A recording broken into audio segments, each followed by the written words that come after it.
Shalom Lecolan, shalom a todos os amigos do canal Techuvá Total. Hoje é quinta-feira e eu sou o Renato de Príncipe, um dos Morinhos aqui do canal, né? E trago para você hoje, com grande satisfação, mais um estudo de um pedacinho da Torá, mais uma pequena parte que vamos estudar para acrescentar, né, ao todo ensinamento que nos vem no estudo da Torá. Vamos dar continuidade ao estudo da porção Pekudei. Apesar de termos encerrado o livro de Shemot na porção Pekudei, no último Shabat, ainda temos alguns dados, algumas informações que eu gostaria de trazer para vocês. Né? Eu gostaria de trazer para vocês dessa porção, né? Alguns números aí para você acrescentar a todos os números que você já discutiu até agora, já discutimos até agora, já apresentamos até agora. Então vamos abrir o nosso coração para ouvir esse ensinamento, né? Vamos ouvir um pouquinho mais, né? Um pouquinho mais sobre os ensinamentos que o Eterno nos dá nessa porção. Então você viu, na última porção nós trouxemos aqui alguns detalhes sobre o censo que era feito na contagem dos nomes das pessoas, né, que apresentavam lá meio cheque cada um. Mas você deve ter percebido que faltaram alguns números naquela porção, faltaram os números das famílias dos Leviim. Né? Qual o total de Leviim? Não sabemos, porque ao norte nós temos aqui Merari, não tem um valor, né? Gershon, ao oeste também não tem nenhum valor, a família de Kehat ao sul, e da família de Kehat nós temos aqui Moshe e Aharon, os descendentes de Kehat aqui, dois filhos de Kehat também, não temos a quantidade de pessoas dessas famílias. Mas eu quero ainda, né, trazer para vocês esses números que vão estar lá no livro de Bamidbar, capítulo 3, verso 39, ou seja, na própria porção Bamidbar, o Eterno manda contar os nomes dos Leviim. Kol Pekudei, HaLeviim, Asher, Pakad, Moshe e Aharon. Todos os contados dos Leviim, dos levitas, que contaram Moshe e Aharon, Alpi, Adonai, pela boca de Adonai, pela ordem de Adonai. Adonai vai então mandar Moshe e Aharon contar, né? Contar os Leviim. Lemish Rotam, pelas suas famílias, pelas famílias de todos os Leviim. Kol Zahar Miben Rodesh. Todo macho, Kol Zahar, todo macho. Então todo homem era contado, as mulheres eram inseridas na contagem dos homens, né? Todos os homens eram contados, mas as mulheres sempre ficaram de fora dessa contagem. A contagem era feita apenas dos homens. Da idade Rodesh, Rodesh é um mês novo, um mês que se restaura, né? Mi ben Rodesh, de um mês, Ba, Ma e Lá, e acima, né? Todos que tinham acima de um mês de idade eram contados. Shenim ve Ezrim Aleph, né? Aleph, que é o nome da própria letra Aleph, né? Que representa mil unidades. Então nós temos 2,20 mil, 22 mil pessoas, 22 mil foram os Leviim, né? Então, um número bastante significativo, né? 22 letras da Torá, do Aleph Beit, né? 1000 a letra Aleph. Então, nós temos aqui esse número aqui muito significativo. Você vê, não são 22.002, 22.057, né? Não é um número quebrado, sempre esses números têm aí um significado muito interessante, principalmente quando você olhar aqui o verso 43. Né? O verso 43 são contados os primogênitos das famílias dos israelitas. Né? Vayehi kol Bahor, né? E foram todos os primogênitos, Zahar, machos, os primogênitos machos, os primogênitos dos homens, B, Mispar, né?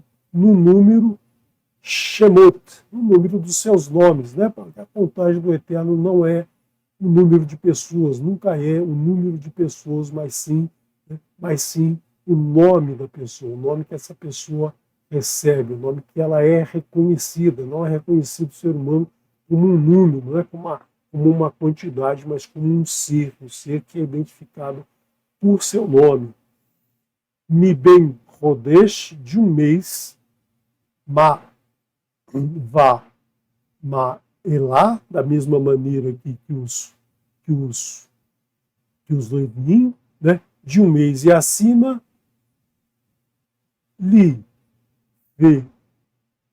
Fe, Kudeirem, por suas famílias, né?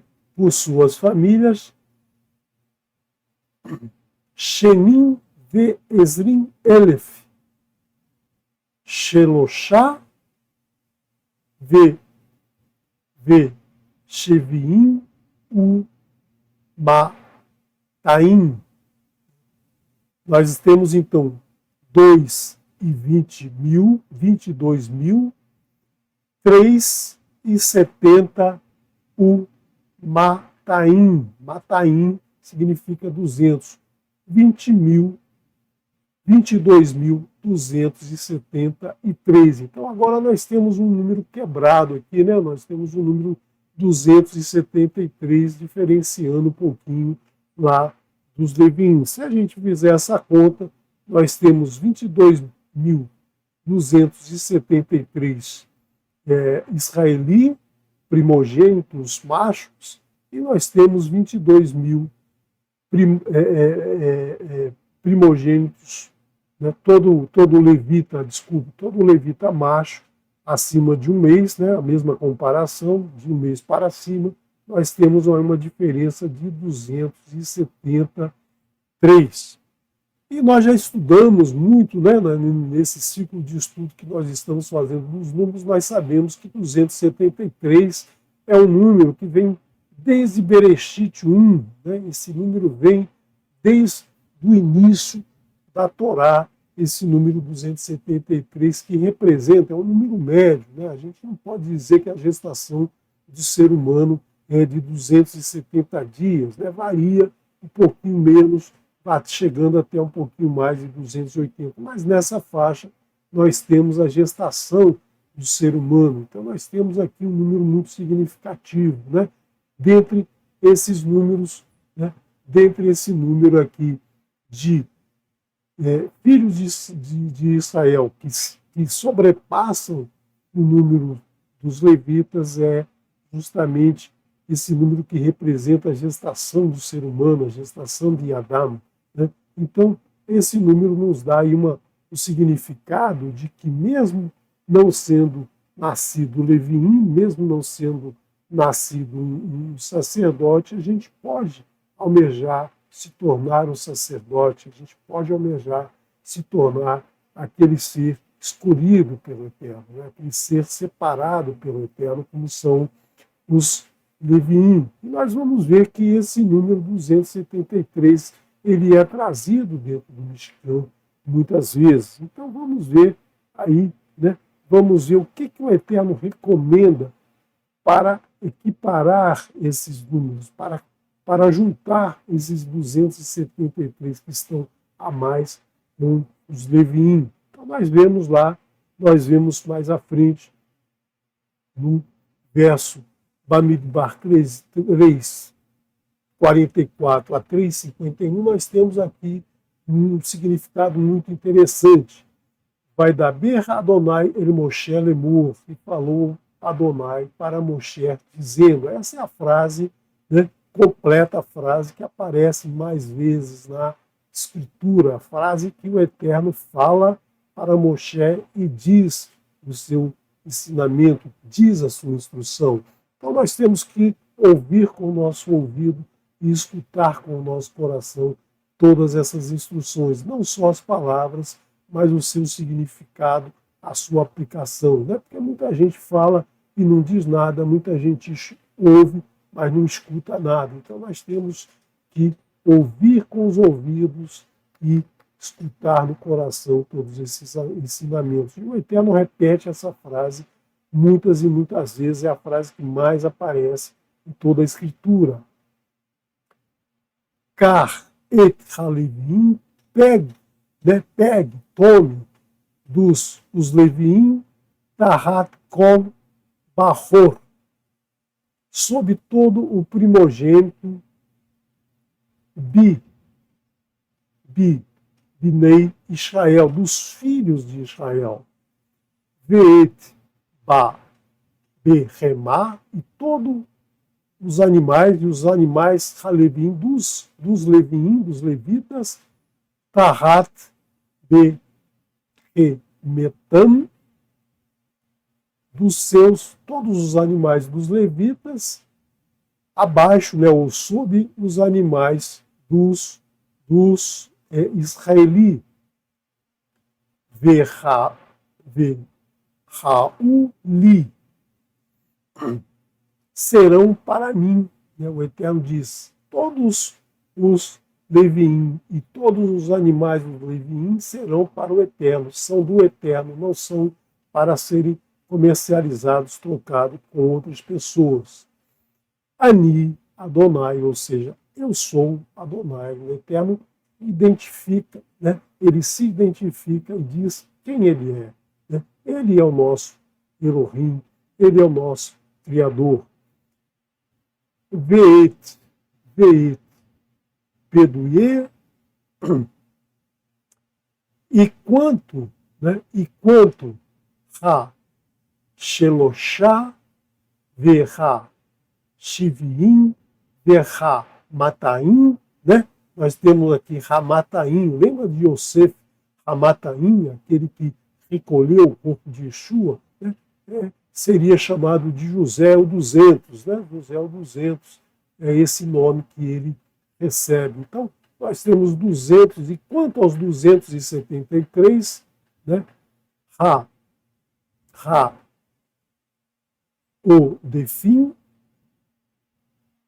al Halevim, que estão acima, né? Que estão acima dos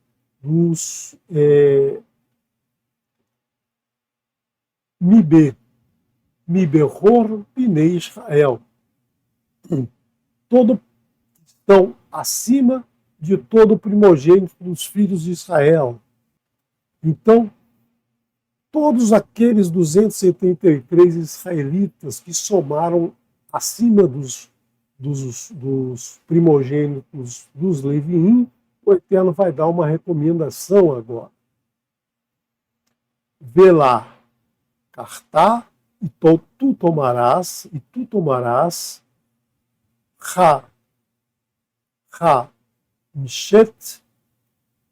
Mishet, ou seja, 5, né?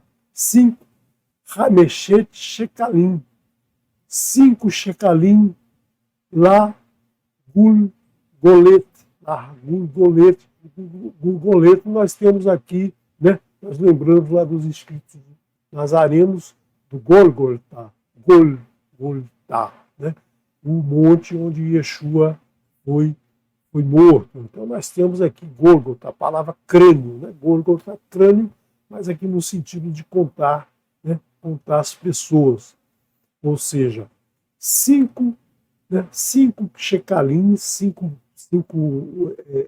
quantidades de dinheiro de prata, né? Um dinheiro de prata, que na época era usado o shekel, né? A prata como moeda, como dinheiro.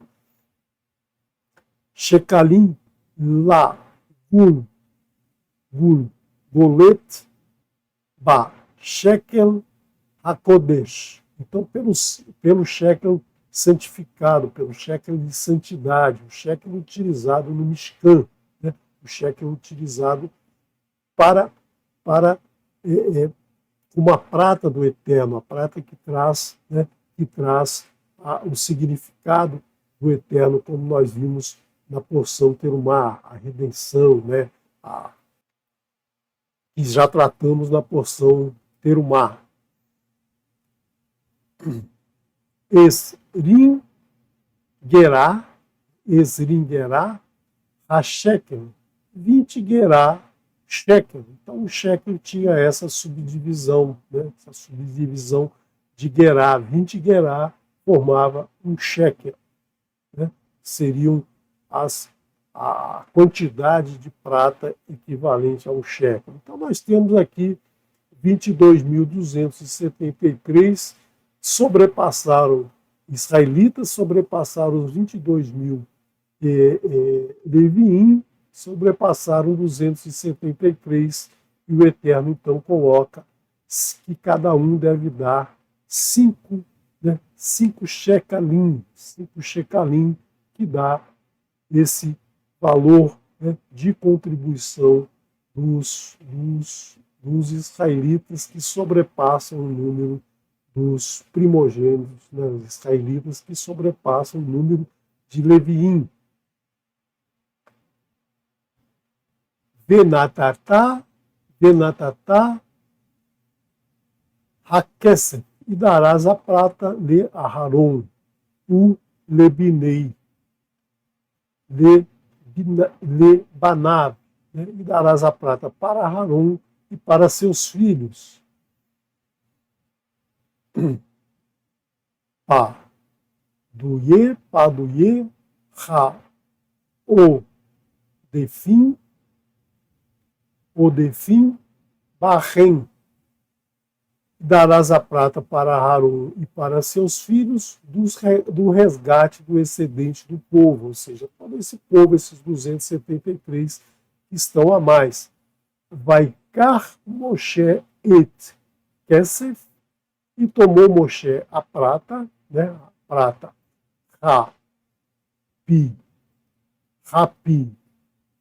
Rapidion, Meet Odefim ao Petuye Leviim. E tomou Moshe da prata do resgate do povo,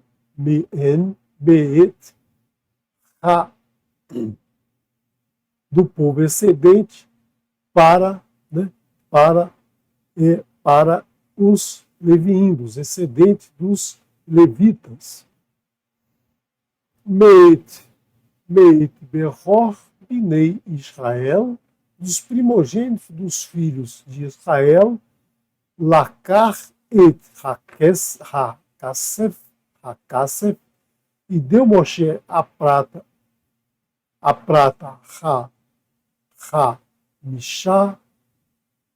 Hamishá, vamos ao número, Hamishá, 5, Shishim, 60, Shelosh, Meot, e 300, Vaelef. Então aqui nós temos 1.365. 1.365 Bashekel HaKodesh, no shekel de santidade. Vayaten Moshe et Kesef, e deu Moshe a prata Peduim, dos resgatados, lá le Aharon, para Aharon, o le Banav, para seus filhos, Alpi Adonai, pela ordem de Adonai, Kasher Sivá Adonai et Moshe, conforme ordenou, né, ordenar Adonai para Moshe. Então Moshe sempre, né, sempre obedecendo ao Eterno, sempre fazendo tudo que o Eterno dizia a ele, tudo que o Eterno orientava a ele fazer, ele estava fazendo, ele fazia, ele realizava tudo que o Eterno mandava, pela sua confiança no Eterno. É isso que a gente tem que fazer, né? Fazer sempre conforme o Eterno nos orienta, conforme o Eterno nos diz para fazer. Então nós vemos aí que 273 vezes 5 vai dar 1.365. 1.365, que é um número significativo que a gente vai discutir um pouquinho mais à frente. Mas eu quero pegar com vocês todo esse texto que nós lemos aqui do verso 44, né? Do verso 44, na porção aqui que nós lemos, do verso 44 até o verso 51, né? Eu quero colocar para vocês na forma de uma tabelinha, né? Para a gente contar esses números. Então, eu tirei os espaços, tirei os sinais maçoréticos, e aí a gente conta aqui da primeira letra do verso 44 à última letra do verso 51, nós temos 361 caracteres. Né? Então, 361 caracteres é um número bastante significativo. Se você lembrar aqui desse número anterior ao 361, o número 360 é uma letra Shin. Né? A letra Shin, ela também, né, ela tem um significado muito interessante. Né? Ela tem aqui a sua gemátria como valor 300 mais 10 mais 50, 360. Então, aqui nós temos 360 letras representando a nossa circunferência, ou seja, o nosso mundo esférico, o nosso mundo que tem a forma de uma esfera, de uma circunferência, que tem um papel muito importante em toda a nossa forma, né? A forma de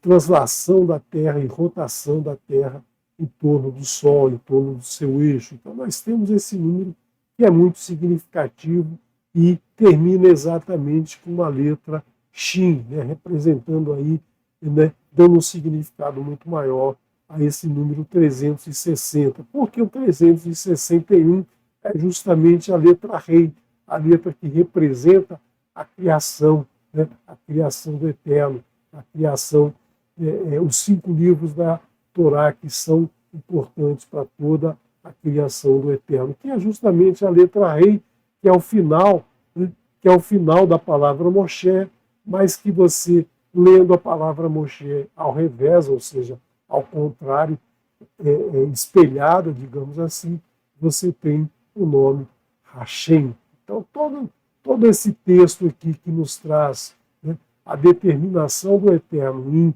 colocar aquele número de excedentes dos israelitas quanto ao número dos levitas, né, aquele número excedente de 273, e pagar por cada um, cada israelita vai pagar cada um 5 shekel. No shekel de santidade, nós temos aí um total de 1.365, né? Ou seja, esse 365 que é a representação do nosso ano, né? Do nosso ano solar, nós temos aqui nesse texto fechando os 360 dessa esfericidade, porque o ano tem a necessidade de estar envolvido a esfericidade da Terra, o círculo do movimento do Sol ao redor da Terra. Né? O movimento do Sol ao redor da Terra é uma elipse quase circular,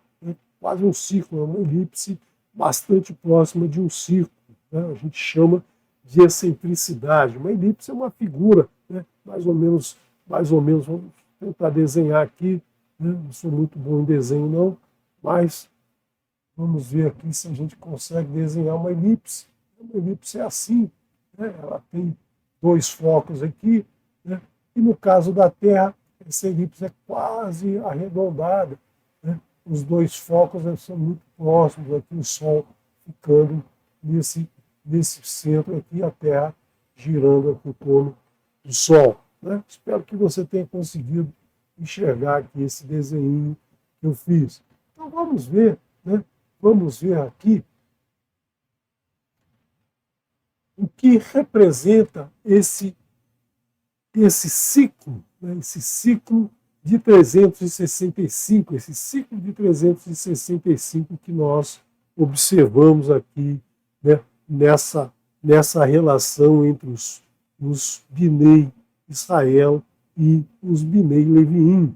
Então são 3.365, nós temos aqui justamente esse 365, que é o ano solar médio. O ano solar médio tem aí 365,24 e alguma coisa. Né? Então nós temos aí que é o tempo, né? O tempo que a Terra gira em torno do Sol, ou se a gente olhar da Terra, é o Sol que gira em torno da Terra, né? Um movimento relativo, se a gente está aqui é o Sol que gira, né?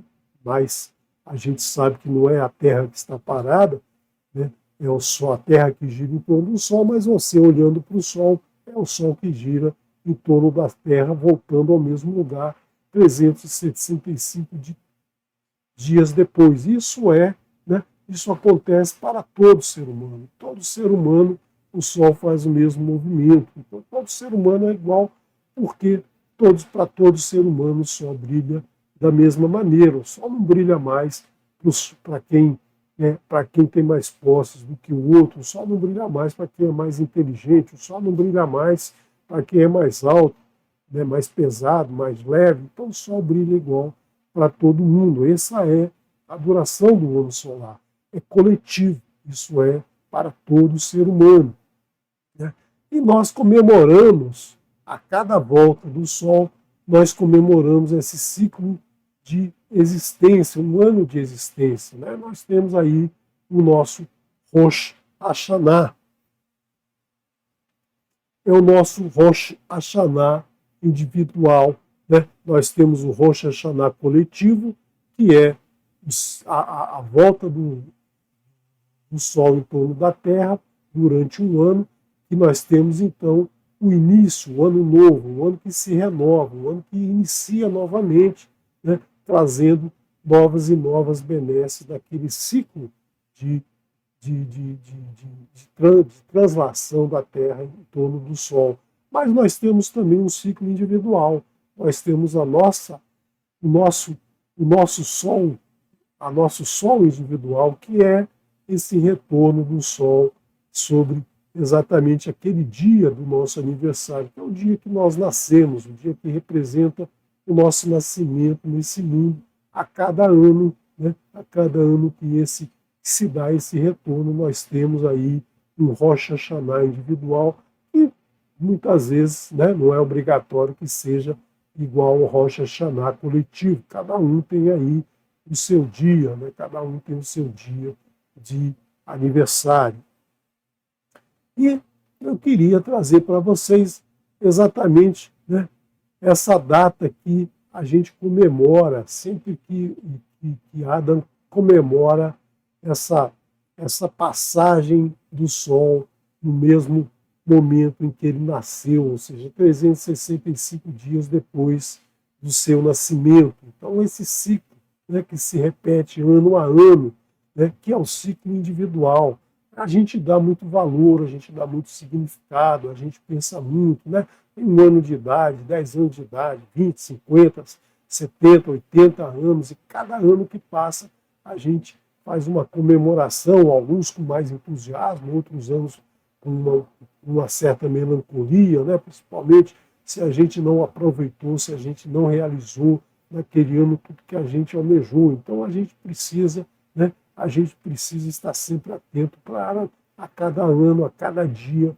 a gente fazer todo o nosso trabalho conforme o Eterno nos diz, né, conforme o Eterno nos orienta a fazer, para que nessa passagem a gente esteja sempre revigorado, renovado para o próximo período, e não com a melancolia de eu devia ter feito e não fiz, eu devia ter ido e não fui, eu devia ter cumprido e não cumpri. Né? Então, tudo isso traz melancolia, traz um certo desespero a nós. Mas o que dizer daquele primeiro ano, primeiro aniversário, né? Naquele primeiro aniversário que conta da data do seu nascimento, da data que você veio ao mundo. Mas essa data que você veio ao mundo, ela vem no momento que muita coisa já aconteceu com você, talvez mais do que vai acontecer em toda a sua vida posterior, que foi aquele ano de formação que se iniciou lá na fecundação, né?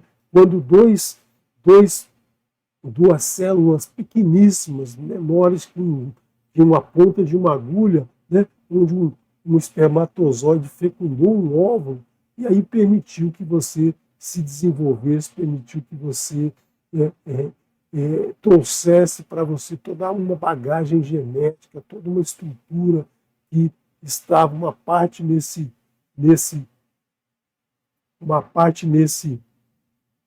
espermatozoide, né? Uma parte no espermatozoide e uma parte no óvulo. Então você já venceu aqui, né? Você já venceu uma disputa muito grande, porque são milhões de espermatozoides e só você conseguiu, né, fecundar, só você conseguiu chegar, você atravessou muitas dificuldades, você atravessou uma disputa muito grande.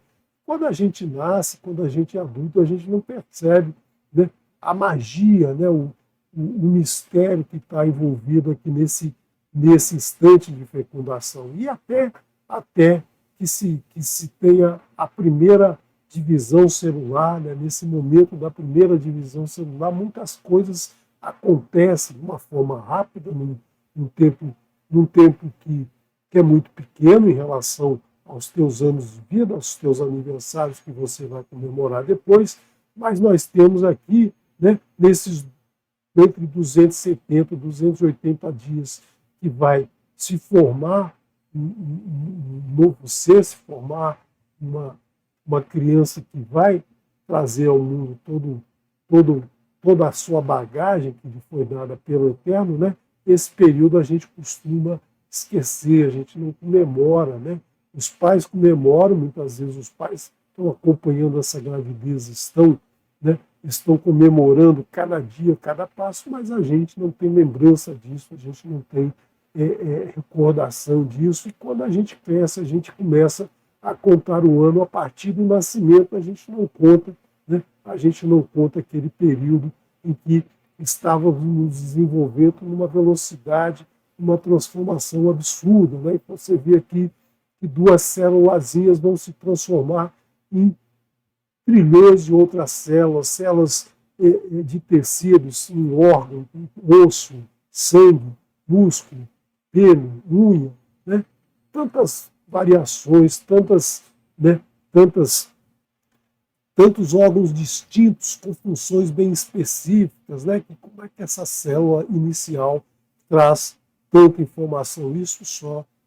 Isso só graças ao Eterno que a gente tem, né? Que a gente tem essas características dentro de nosso ser, da nossa capacidade de reprodução. Então temos sempre que lembrar desse período, da magia que é, né? Da magia que é esse período, que é uma magia de transformação que só o Eterno pode, né? Pode elaborar, pode realizar, pode executar, né? Nós podemos transformar muitas coisas, nós podemos trabalhar de muitas maneiras, a ciência evoluiu bastante na área do estudo da genética, da medicina, mas nós não temos a capacidade de criar, né, de criar esse momento, né, de criar essa fecundação dessa maneira para chegar nessa divisão nos seres que somos hoje, num período aí de 270 dias, 280 dias, como é trazido em vários textos, né, em vários textos que nós estudamos, desde Bereshit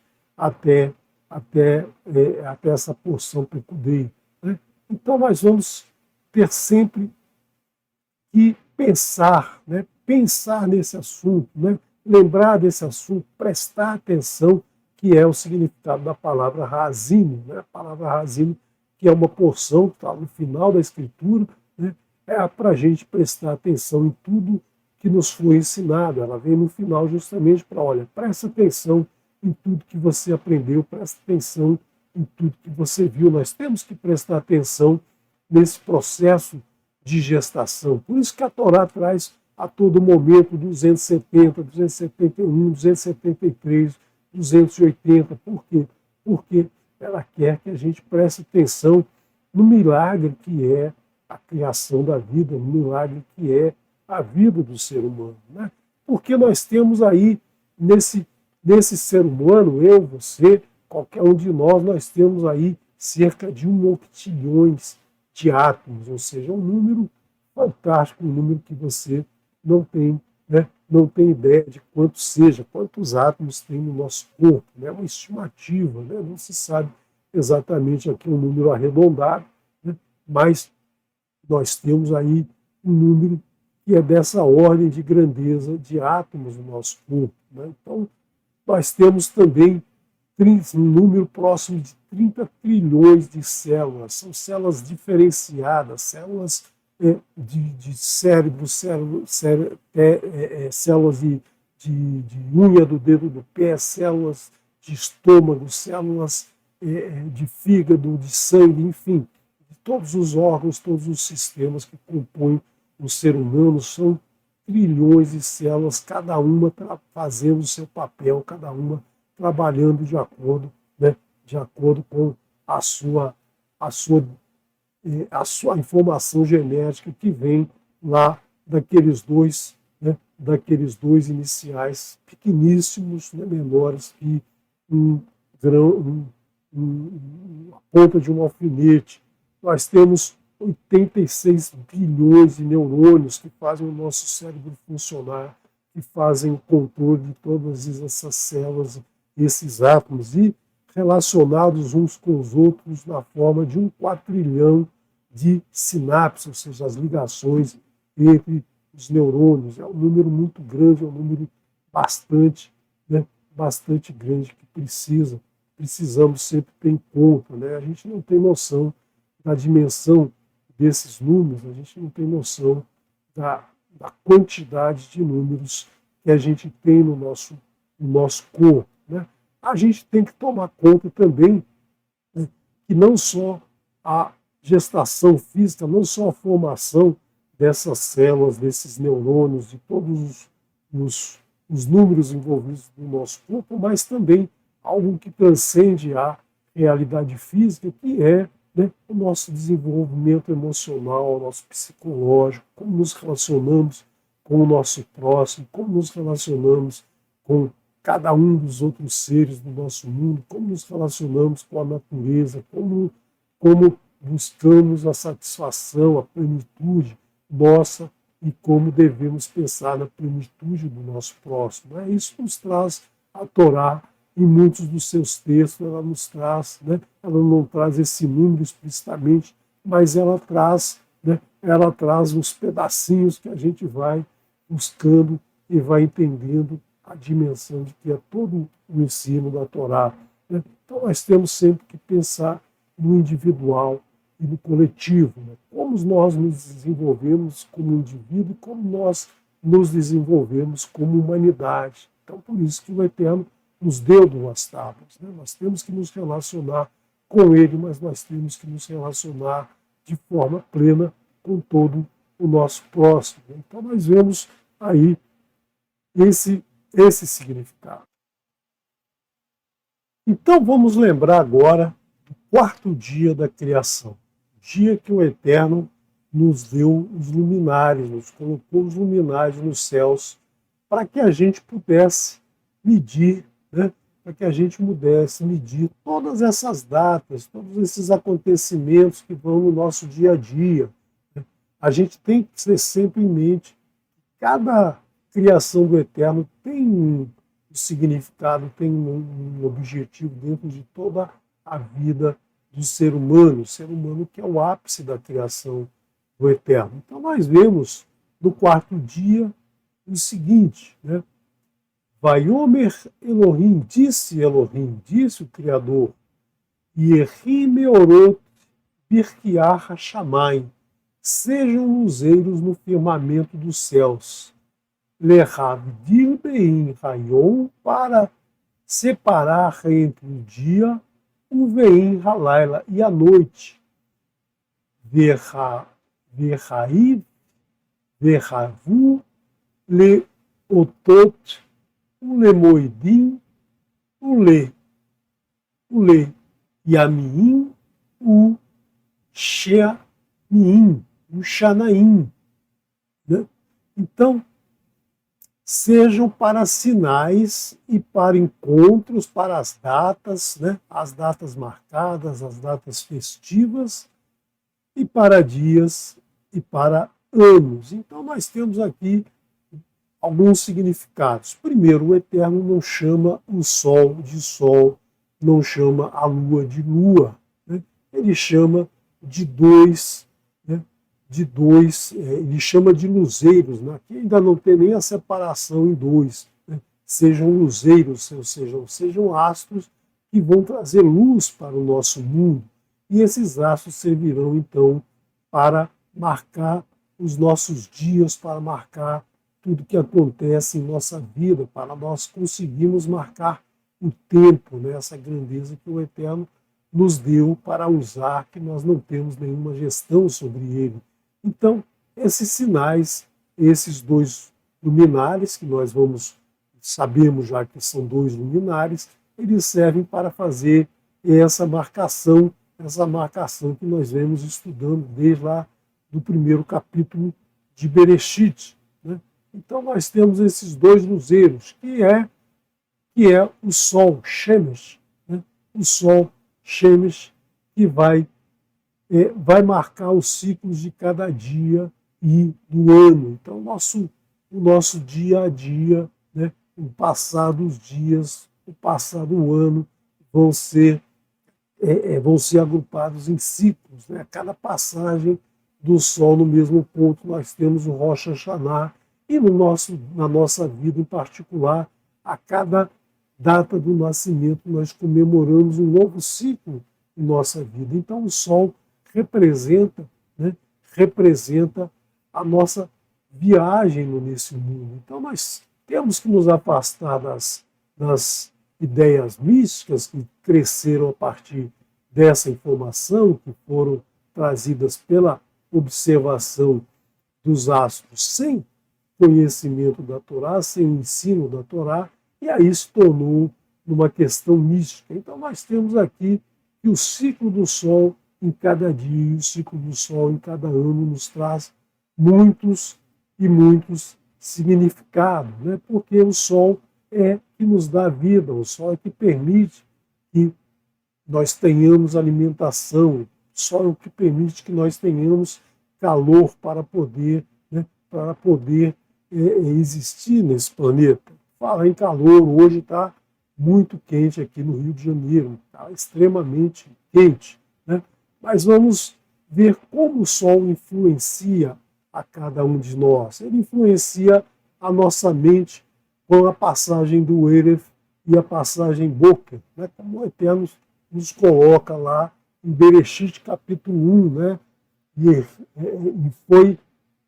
foi o Erev e foi o Boker dia 1, e foi o Ever e foi o Boker dia 2, e assim a marcação do tempo, né? A marcação do tempo se dá pelo Erev, que é o entardecer, que é aquele momento em que a claridade do dia vai dando um espaço para a escuridão da noite. O Boker, que é exatamente o contrário, é a alvorada,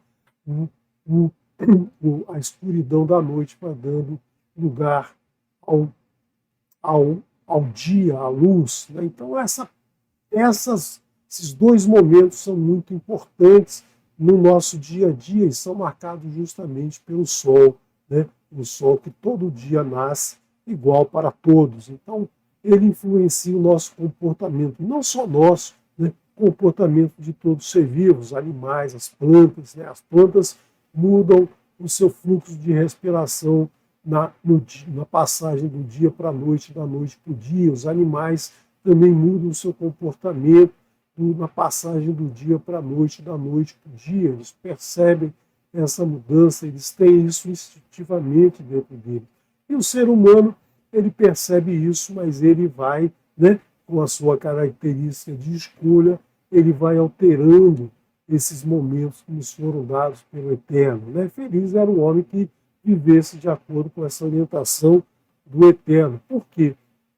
Porque nós temos no nosso corpo dois hormônios que são importantes para o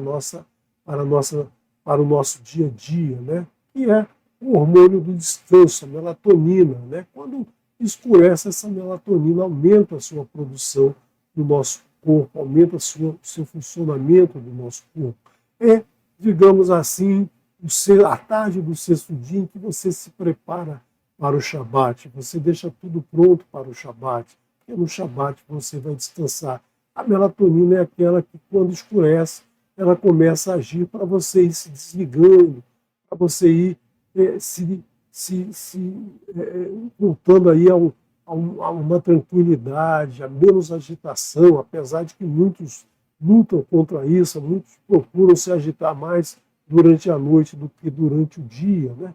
E isso tem um resultado no funcionamento do seu corpo, nas doenças, nas dificuldades que você encontra, né, no seu dia a dia, justamente porque você não se dá ao direito desse descanso. Então é importante que você sempre acompanhe essas orientações que nos são trazidas na Torá, justamente para que a sua vida seja plena, para que você conquiste Shalom na sua vida. E esse hormônio é fundamental. A gente tem que ir se desligando, né? Tem que ir se desligando cada vez mais cedo para descansar, para que o nosso corpo se recupere, para fazermos um Shabat diário. Né? Aquele Shabat diário é aquele momento de restauração, de recuperação do nosso organismo, do nosso descanso. Nós precisamos fazer esse descanso no escuro. O escuro serve para isso.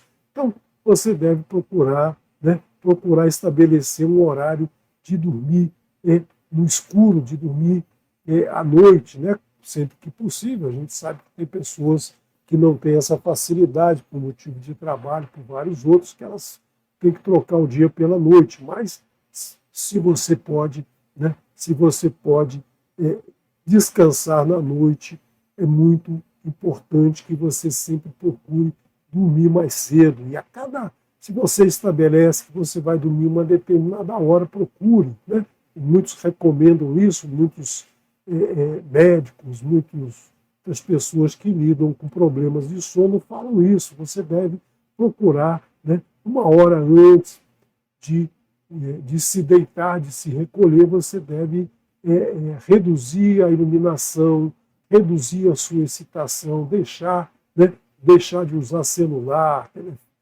computador, telas que vão te despertar mais, deixar de praticar atividades que te acordam, que te excitam e cedendo, né, a esse hormônio que vai te trazer descanso. E tem que ser no escuro, não adianta dormir no claro, porque qualquer luz sobre a pele reduz a melatonina no seu corpo, reduz a sua capacidade de descansar. Então você tem que entrar num quarto escuro, bastante escuro, né? Fechar a porta, a janela, a cortina. E como é que você mede esse escuro? É muito fácil, né? A gente não mede, como eu digo, na física a gente não tem condição de medir o escuro, a gente tem condição de medir o claro. Né? Quando a gente enxerga, é claro, quando a gente não enxerga, está escuro. E aí você, num quarto todo escuro, você olha para a sua mão assim, estica o braço e olha para a sua mão. Se você enxergar a sua mão, é porque ainda tem luz no quarto, você, né, precisa escurecer mais. No momento que você, já com os seus olhos, você não consegue perceber a sua mão, você está na escuridão suficiente para o descanso. E acordar, né, acordar com uma boa noite de descanso, você acorda de bom humor. A serotonina, que é o hormônio do bom humor, vai fazer com que o seu dia seja produtivo, você acorda animado, você acorda bastante descansado. Então isso é basicamente o processo do Shabat. O Shabat é esse descanso depois de 6 dias de trabalho, né? No 7º dia você descansa, mas durante o dia nós temos esse processo de Shabat diário, de um processo em que você vai descansar e acordar animado para realizar as tuas tarefas no teu dia. Então isso nos é trazido por esse ciclo do Sol. Na verdade, a gente sabe que é a Terra que gira em torno do seu eixo, né? Mas isso nos traz a presença do Sol após o Boker e a ausência do Sol após o Erev. Né? Então, a regulagem do sono é fundamental para que a gente consiga realizar todo o nosso muito na face da Terra. Então, essa restauração diária é fundamental.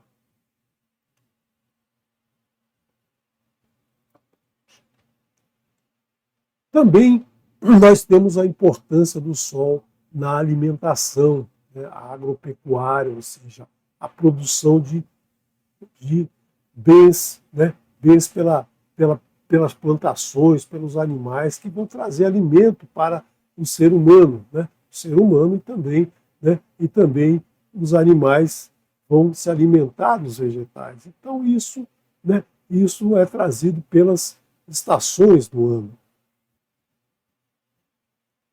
As estações do ano elas são importantes, né, para que todo o alimento seja produzido na face da Terra. E existe um período também de descanso dessas estações, que é o outono e o inverno. Né? As plantas crescem na primavera, no verão, né? E elas, no outono e no inverno, elas se recolhem. Esse ciclo shabático ele é importante no dia a dia, é importante na semana e é importante durante todo o ano. Então, o Eterno diz da importância do descanso da Terra. Né? Então, nós temos que sempre estar atento com esse ciclo do Sol e não querermos, né, como muitos fazem, de queremos atropelar isso, de queremos inverter isso, trocar o dia pela noite, né, querer produzir no momento de descanso, querer descansar no momento de produção. Isso só vai trazer uma desregulagem muito grande na nossa vida. E nós temos toda essa significação nos moedim do Eterno. O moedim do Eterno acontece justamente na primavera, né? Na primavera, mais para o meio da primavera, que são as festas de Pesach Matzot, né? A festa de Shavuot, 50 dias depois, e a festa de Sukkot, que é aquela festa em que a gente vai entrar no descanso, a gente vai entrar no momento de repouso, a gente vai entrar no momento de reclusão, de tranquilidade, para retomar tudo no próximo Pêssah. Então, nós temos a Torá nos trazendo todos esses moedim que nós devemos trazer para o nosso dia a dia, para entender o nosso dia a dia. E também nós temos a presença do Sol no Mishkan. Né? O Mishkan é voltado para o leste, para a luz que vem do Sol, para a energia que vem do Sol, essa energia que vem para todos nós. Nós temos que ter o nosso Mishkan, né, recebendo essa luz, mas não colocando o Sol como sendo o doador da vida. Não, o Eterno é o doador da vida. Ele usa o Sol para que a gente receba o alimento, para que a gente receba os hormônios, para que a gente tenha Shalom. Né? O Sol não deve ser utilizado como um objeto de idolatria, né? Uma imagem de idolatria, um fecel, como nós vimos no segundo mandamento. O segundo mandamento diz: não crie, não faça para você nenhum fecel, nenhuma imagem de adoração. Por isso que o Eterno não diz, né? Ele diz dois luminares, ele diz os luminares, dois luminares, o grande e o pequeno, mas ele nunca fala o sol e a lua, ele nunca fala, né? Ele nunca diz o nome. Por quê? Porque não é isso que ele quer que a gente entenda esse significado, essa importância desse ciclo. Né?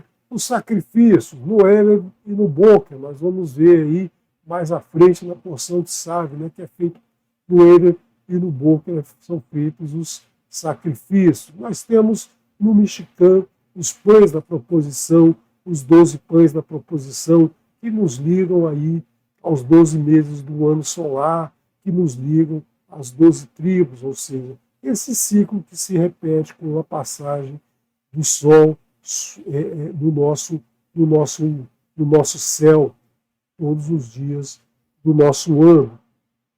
E nós temos também a Yareia, a Lua, né? A Lua que nos traz um ciclo mensalmente, né? Uma Lua nova, uma Lua que não é outra Lua, não é uma nova Lua, mas é um novo momento, uma restauração daquela Lua que vai nos trazer, né? Vai nos trazer novamente, vai trabalhar em cima dos nossos humores, dos líquidos que estão, né, sobre o nosso corpo. Isso é provado cientificamente, a influência da Lua sobre as marés, sobre os líquidos do nosso corpo, a água do nosso corpo, a água que forma 70% do nosso corpo, que também está associada a essa fecundação, esse processo de fecundação e de gestação. Então, a Lua tem esse significado e o Eterno colocou, né, colocou no calendário, o calendário hebraico, o calendário que é lume solar. O Sol e a Lua têm importância, você não separa o Sol da Lua, você não separa um do outro. A Lua nos traz, né, um sinal de resistência, de segurança, porque ela ilumina durante a noite, durante as trevas, né, as trevas da noite. Então, se a gente não tem condição de dormir, se a gente tem uma necessidade de utilizar o período entre o Boker, né, entre o Erev e o Boker, entre o entardecer e o amanhecer, nós podemos nos valer da iluminação da Lua, essa iluminação, né, essa iluminação que é um reflexo da luz solar. Né? A Lua não tem luz própria, a Lua nos reflete a luz do Sol. E nós temos que entender que nós também, né, nós devemos ter a humildade de receber essa luz e compartilhar. A Lua recebe a luz do Sol e compartilha conosco, nos trazendo a segurança, essa renovação no nosso dia a dia. E nós devemos receber do Eterno e compartilhar com todos aqueles que estão à nossa volta. Tudo que recebemos, a luz que recebemos deve ser, né, deve ser compartilhado. E nós temos, além do Sol e da Lua, nós temos as Kohavim, como nós vemos lá no verso 16 de Bereshit 1. Vayaz Elohim et Shinei Ha-Meorot. Aqui nós sabemos que são dois luminares, o Sol e a Lua. Dois Ha-Meorot, Ha-Gedolim, dois luminares grandes, os dois grandes luzeiros, os dois grandes astros que brilham no nosso céu. Et Ha-Meorot Ha-Gadol, o luzeiro maior, Lemen Shelat, Lemen Sheletá Rayon, né, maior para governar durante o dia. Veit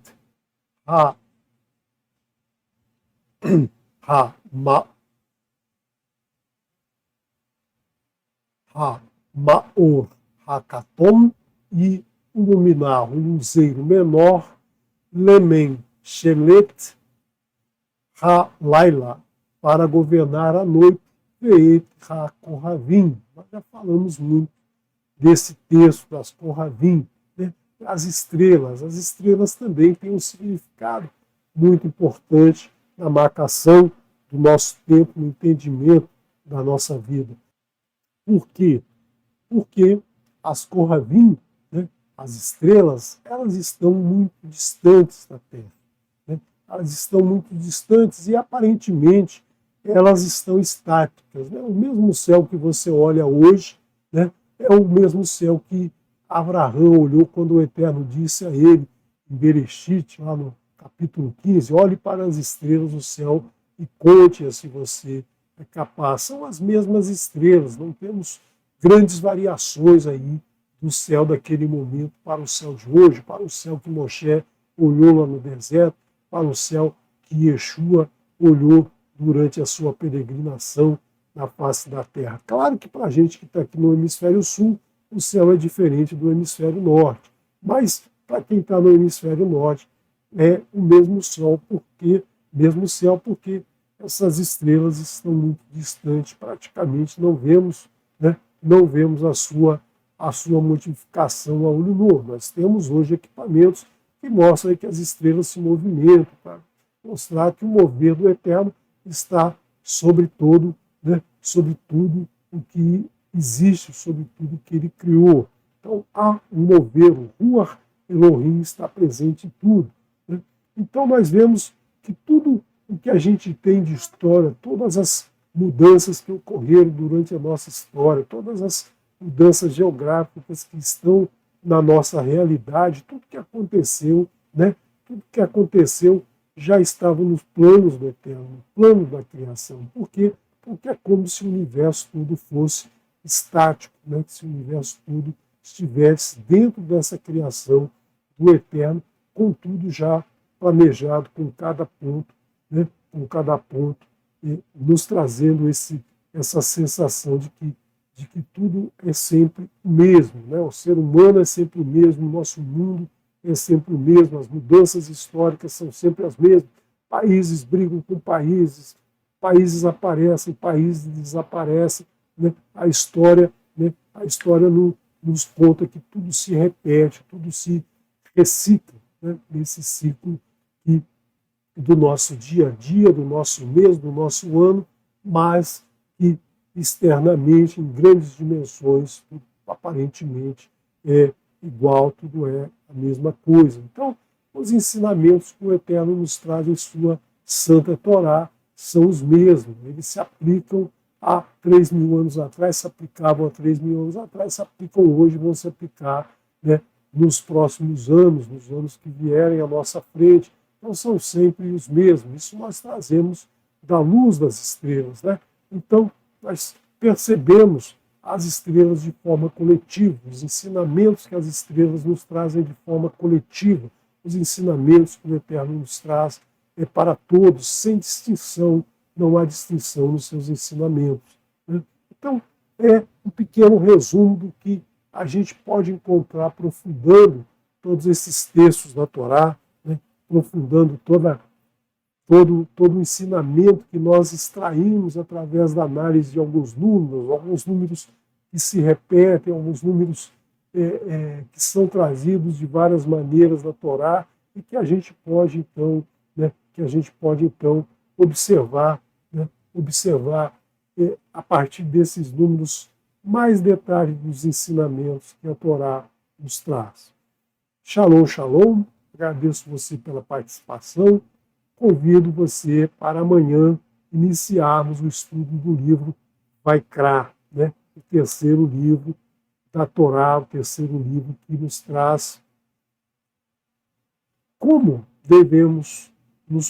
podemos nos tornar santos, né? Uma das porções que é o eixo de todo o ensinamento desse livro, que é o ensinamento de toda a Torá, que é justamente nos tornarmos santos, porque o Eterno é santo. Ele nos diz, né, sejam santos porque eu sou santo. E o livro de Vaikra nos traz um roteiro de como fazemos isso. E, lamentavelmente, é um livro menos estudado, né? É um livro menos estudado, menos interessado, as pessoas menos se interessam por esse livro, mas é o livro que nos traz aí a receita do bolo, como fazer para nos tornarmos santos. Shalom, shalom. Vou deixar com vocês, né? Um salmo com o nosso querido Moré Aimes. Shalom.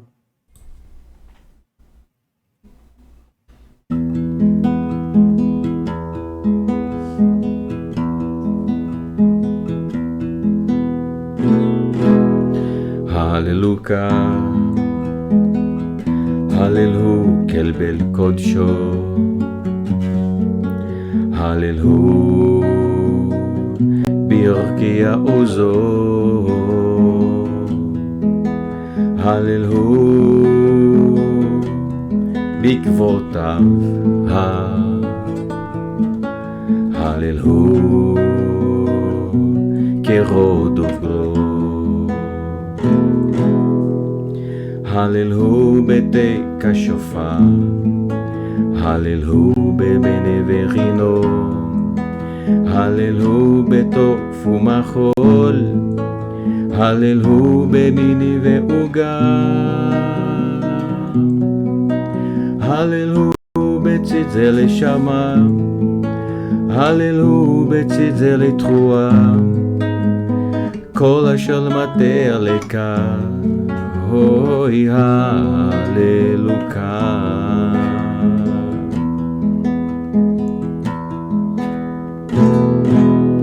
Hallelujah, Hallelujah, kelbel kodsho, Hallelujah, בירכיה עוזו. הללו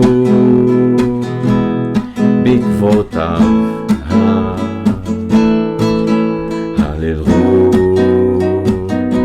כהוד ובלו. הללו בתק השופר, הללו בלמנה ורינו, הללו בתוף ומחול, הללו במיני ועוגה, הללו בצידי לשמה, הללו בצידי לתחואה. אוי כל השלמתי לכאן, אוי הללוקה, הללו בצידי לשמה, הללו בצידי לתחואה. אוי כל השלמתי לכאן, אוי הללוקה.